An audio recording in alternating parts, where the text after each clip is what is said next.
The common question is, how tricky is it to get your home insured with a traditional homeowner's insurance policy? Not at all. Again, it's going to boil down to the methodology in which it was built. First and foremost, it's difficult to get homeowners insurance regardless. It's increasingly difficult.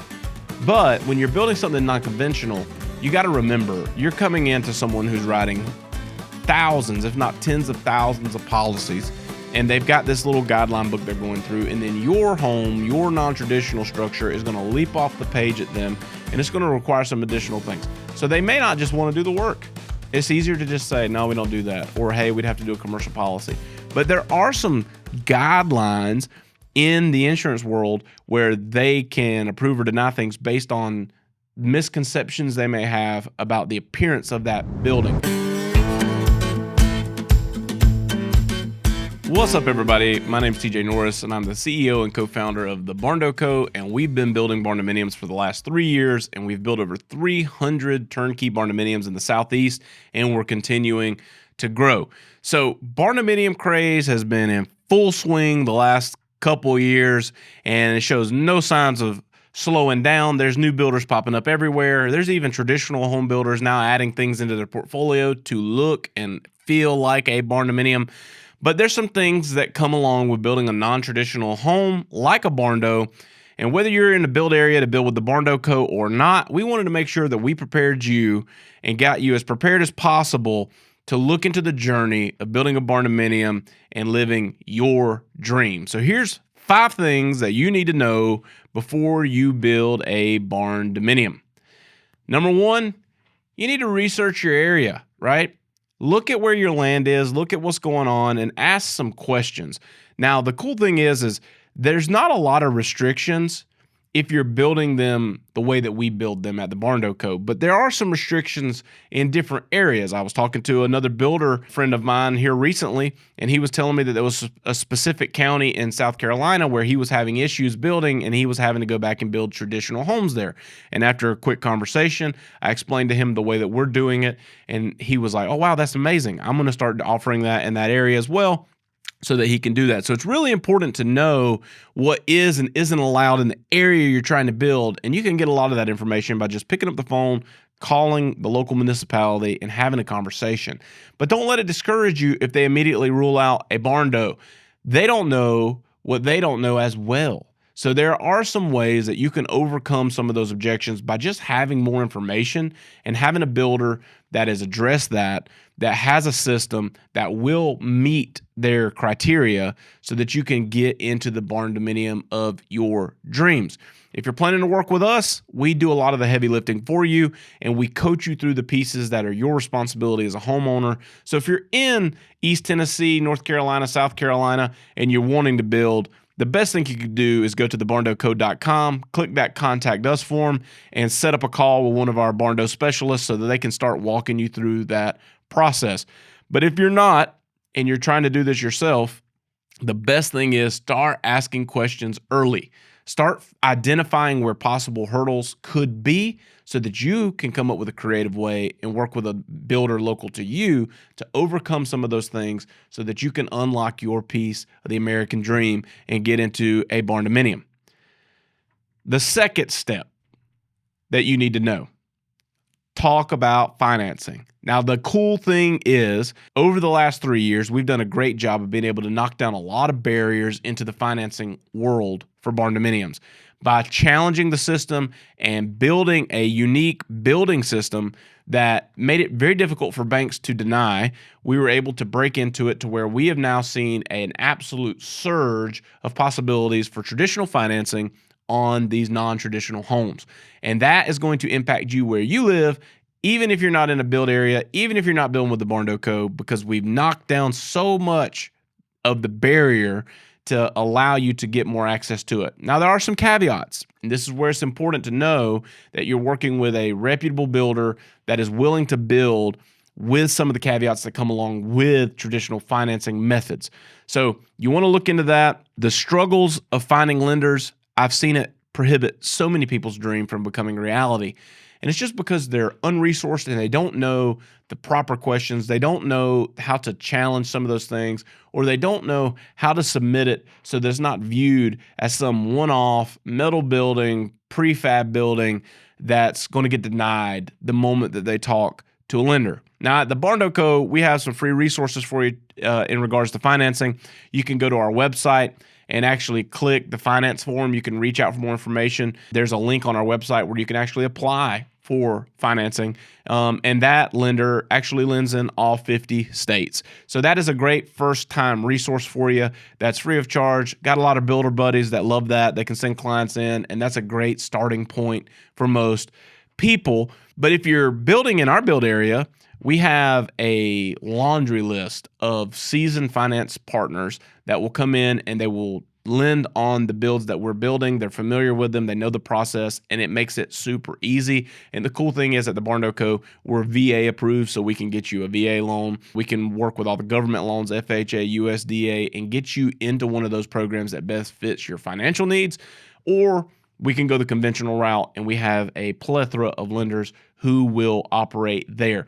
It's just there's lots and lots of resources regarding finance. You could lean in and learn more, but that is the number one thing is get prepared, have conversations, and ask why. If they tell you no, ask why. And sometimes you can partner up with your builder and overcome some of those objections so that you too can get traditional financing. Number 3, interview builders. I encourage everyone to interview builders, even people that call us. Hey, have you talked to other builders? Are you planning to? We designed our system so that people would kind of have the option to go talk to other builders.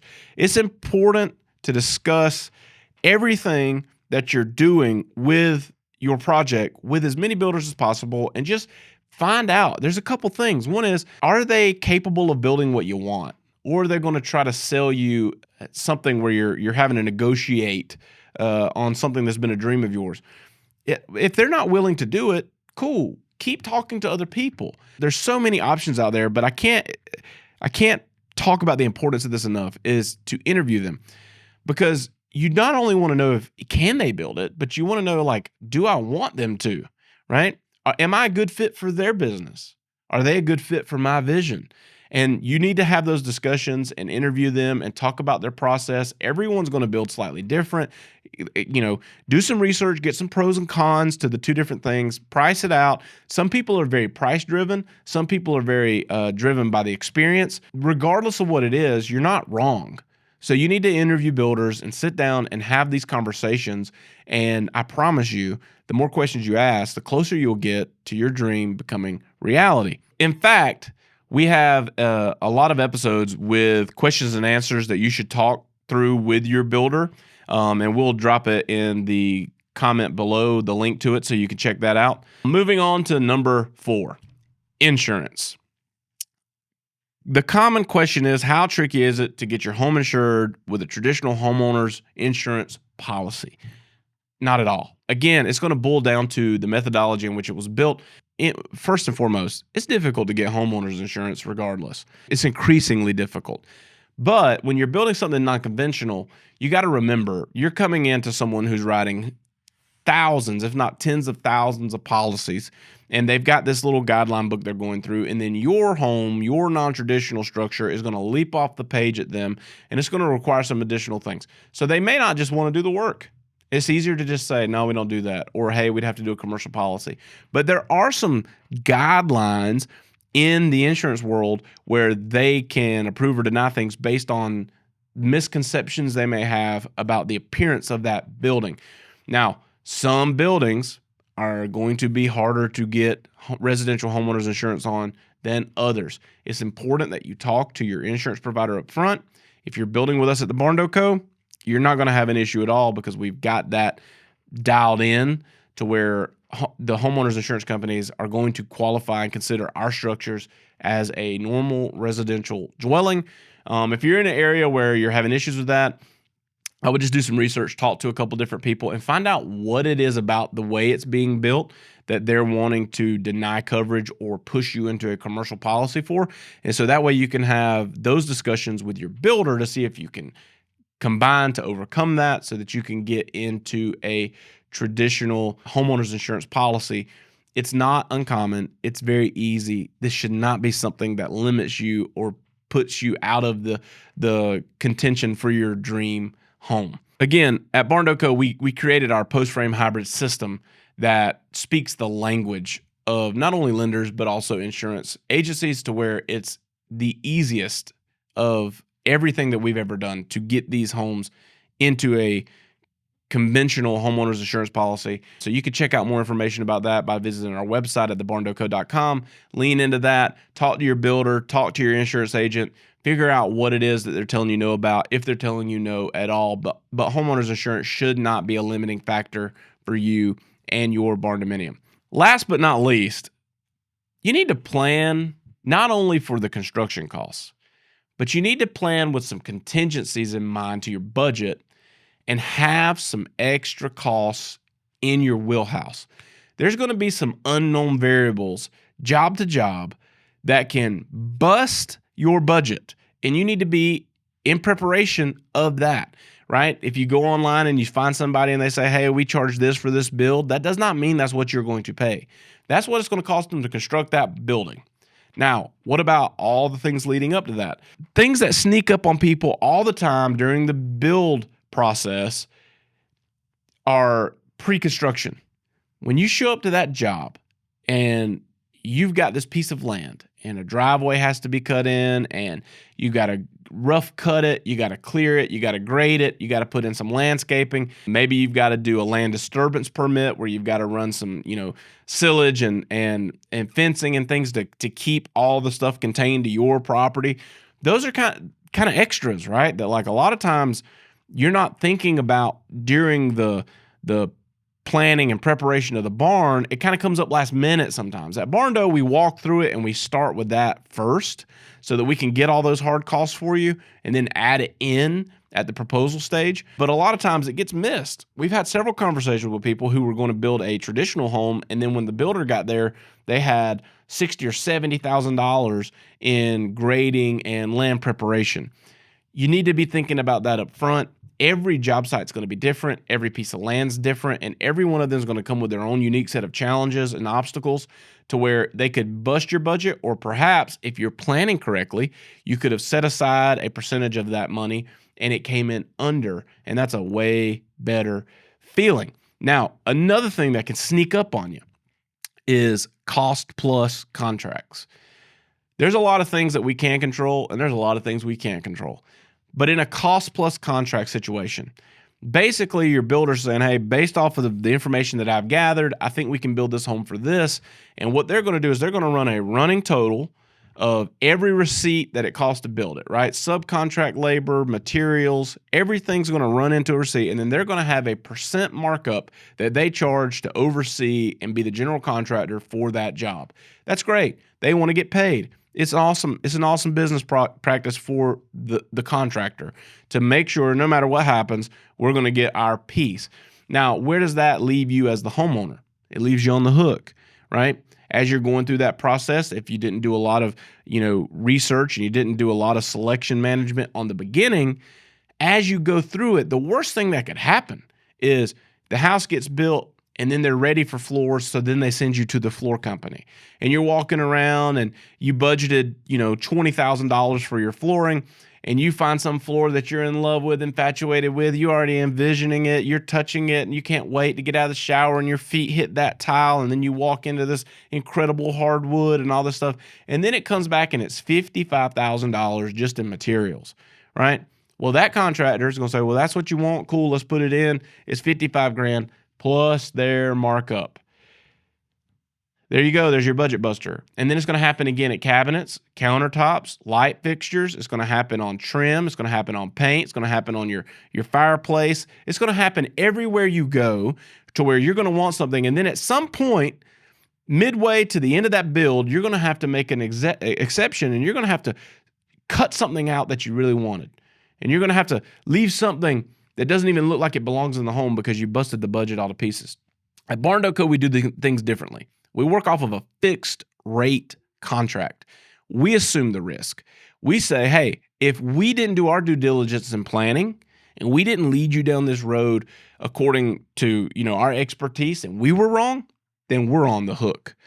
We want you to come through the onboarding process with us so that we can get your plans, we can dial in your land costs, we can bring you into the showroom, we can go through and pick all of these selections and get it out of the way up front, and we can hardline those costs in. We can lock those costs with the suppliers, and then we can give you a final price. There's no changes, there's no nothing. And then along the way, if you decide to change something, we can issue a change order. It's a one-time thing. You know that ahead of time, but you already had something selected. It makes the build faster. It makes your carrying costs for your construction loan less, and it avoids potential pitfalls to where you overspent here and now you're having to really skimp in this other area of your home because of lack of poor planning. We don't want you to see that. We want you to have everything you need up front, get into a fixed cost. You should know what that home costs in its entirety before you ever sign a contract, in my opinion. Now you got to talk about post-construction costs. And here's where it gets kind of crazy. We leave this in the hands of the homeowner. So we know that we can do it for you, right? You want sod, you want a flower bed, you want a fence, you want some sidewalks, you want all this different stuff put in. Hey, we'll offer it to you. But in the same way, you're paying me a markup to handle it. If you want to handle it yourself, we can identify some of those things, leave a little contingency money in your overall budget to where we're only getting this piece, and then you have that so that you could come in and do that after the fact. A lot of builds on build on your own lot are not including any landscaping, any flower beds, any fencing, any of that stuff. That's all going to be additional costs, and that's a question you have to ask is, do you want to handle it yourself? Because maybe that's not tied into a licensed trade to where you could handle it, you could hire the people to go and do it, or do you want your builder to handle it for you? You don't want to think about it. You want to move in and that's all been handled. Have those discussions up front so that you can adequately and properly prepare for them and budget for them so that you do not have those same issues. And I've seen landscaping bust budgets time and time again because it's move-in day, your house is ready, and you've got a pit of red clay or sand outside, and you didn't think about that on the front end. So in fact, here's a video where we talk to a landscaping specialist about what to look for when the building process is over and how and when to handle your lawn growth and how to make the curb appeal of your dream barndominium really stand out in the best way. So go check it out. We'll see you over there.